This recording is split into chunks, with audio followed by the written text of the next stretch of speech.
Hi friends, வணக்கம்.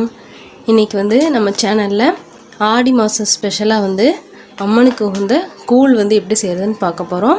அதுவும் இன்றைக்கி ராகி கூழ் எப்படி பண்ணுறதுன்னு பார்க்க போகிறோம். அதுக்கு நம்ம முதல்ல ஒரு அரை கப் ராகி மாவை எடுத்துக்கலாங்க. அரை கப் ராகி மாவை நம்ம அந்த மாதிரி ஒரு பாத்திரத்தில் சேர்த்துக்கலாம். அதில் ஒரு அரை டம்ளர் தண்ணி சேர்த்து ஒரு 2 நிமிஷம் ஊற விடலாங்க. இது நம்ம கட்டி இல்லாமல் மாவை கரைக்கிறதுக்கு யூஸ் ஆகும். அதனால் நம்ம ஒரு அரை டம்ளர் தண்ணி சேர்த்து அதை கொஞ்சம் நேரம் ஒரு 2 நிமிஷம் நம்ம தண்ணி கொதிக்க வைக்கணும். அது வரைக்கும் அது ஊறட்டுங்க. இப்போ கூழ் காய்ச்சறதுக்கு நம்ம ஒரு பாத்திரம் வச்சுருக்கோங்க. இப்போ இதில் நம்ம ஒரு 1.5 டம்ளர் போல் தண்ணி சேர்த்துக்கலாங்க. தண்ணி சேர்த்து தண்ணி நல்லா கொதிக்க விடணுங்க. அதுக்குள்ளே நம்ம இந்த மாவை நல்லா கரைச்சிடலாங்க. பாருங்கள் ஃப்ரெண்ட்ஸ், இப்போ நம்மளோட தண்ணி நல்லா கொதிக்குது. இப்போ இந்த ஸ்டேஜில் மாவை இந்த மாதிரி நல்லா கரைச்சி வச்சுருக்கேன். இப்போ இதை நம்ம அதில் ஆட் பண்ணிக்கலாம்.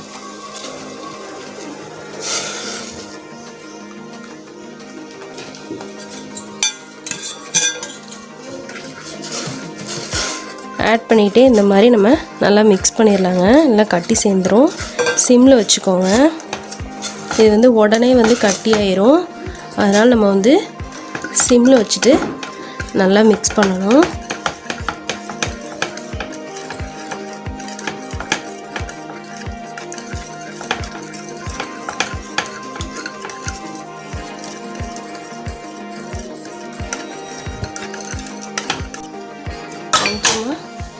கொஞ்சமாக தண்ணி சேர்த்து அதில் இருக்கிற மாவை அப்படியே அலசி ஊற்றிடலாம்.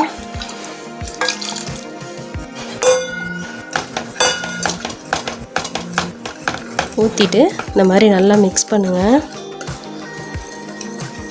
இந்த கூழ் ஆடி மாதத்துக்குன்னு இல்லைங்க, நம்ம எப்போவுமே இந்த கூழ் உடம்புக்கு நல்லது. நம்ம இப்போ சளி இருமல் இதுக்கெலாம் இந்த ராகி கூழ் அவ்வளோ நல்லதுங்க. இருமல் ரொம்ப இருக்கும்போது இந்த ராகி கூழை காய்ச்சி அதில் நம்ம பனங்கற்கண்டு சேர்த்து குடித்தோன்னா இருமல்னால் சீக்கிரம் சரியாயிருங்க. இப்போ இந்த மாதிரி நல்லா மிக்ஸ் பண்ணிக்கிட்டே இருக்கணுங்க.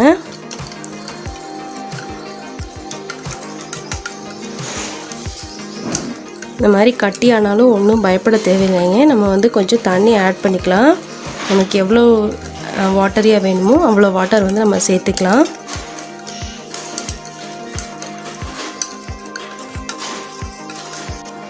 இப்போ நான் இதில் எக்ஸ்ட்ரா ஒரு டம்ளர் தண்ணி சேர்த்துக்கிறேங்க. தண்ணி சேர்ந்து நல்லா நம்ம மிக்ஸ் பண்ணிடலாம். மாவு சேர்க்கும் போது மட்டும் அது கட்டி சேராமல் பார்த்துக்கோங்க. மற்றபடி நம்ம தண்ணி சேர்த்துக்கலாங்க. இது இப்போ ஆறின புறம் கூட நமக்கு ரொம்ப கட்டியாயிரும். அப்போ நம்ம பயப்பட தேவையில்லைங்க. அப்போ நீங்கள் கொஞ்சம் நல்லா ஹாட் வாட்டரை ஆட் பண்ணி நல்லா மிக்ஸ் பண்ணிடலாம். நம்ம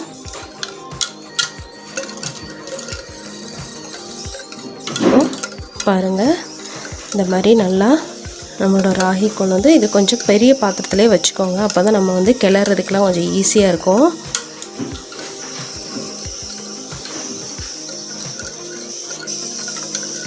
இந்த மாதிரி நல்லா மிக்ஸ் பண்ணிகிட்டே இருங்க ஃப்ரெண்ட்ஸ். ஈஸியாக ரெடி பண்ணிடலாம். ஆடி மாதம் அம்மனுக்கு ஸ்பெஷலான ஐட்டம்னாலே நம்ம கூழ் தான் சொல்லுவோம். இந்த வர வெள்ளிக்கிழமை இதை செஞ்சு நீங்கள் சாமிக்கு படைக்கலாங்க. இது இப்போ நம்ம சாமிக்கு செய்கிறதுனால நம்ம உப்போ இல்லைன்னா வெல்லமோ எதுவுமே நம்ம ஆட் பண்ணலை. இப்போது நீங்கள் சாமிக்கு நெய்வேத்தியம் பண்ணதுக்கப்புறம் உங்களுக்கு இஷ்டமானது என்னதோ உப்போ இல்லை ஸ்வீட்டாக சாப்பிடணுன்னா வெல்லமோ இல்லை கருப்பட்டியோ இல்லை பனங்கற்கண்டோ இல்லைன்னா நாட்டு சக்கரை நமக்கு எது வேணுமோ அதை நம்ம நல்லா மிக்ஸ் பண்ணிவிட்டு நம்ம சாப்பிட்டுக்கலாங்க.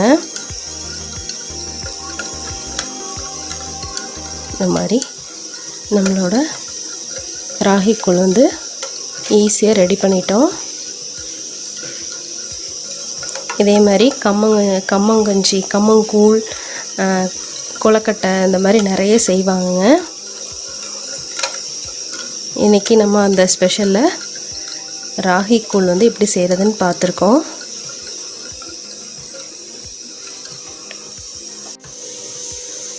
பாருங்கள் ஃப்ரெண்ட்ஸ், நம்மளோட ராகி கூழ் வந்து இந்த மாதிரி நல்லா சூப்பராக ரெடியாக இருக்குது. உங்களுக்கும் பிடிச்சிருந்ததுன்னா லைக் பண்ணுங்கள், ஷேர் பண்ணுங்கள், சப்ஸ்கிரைப் பண்ணுங்கள். தேங்க்யூ ஃபார் வாட்சிங்.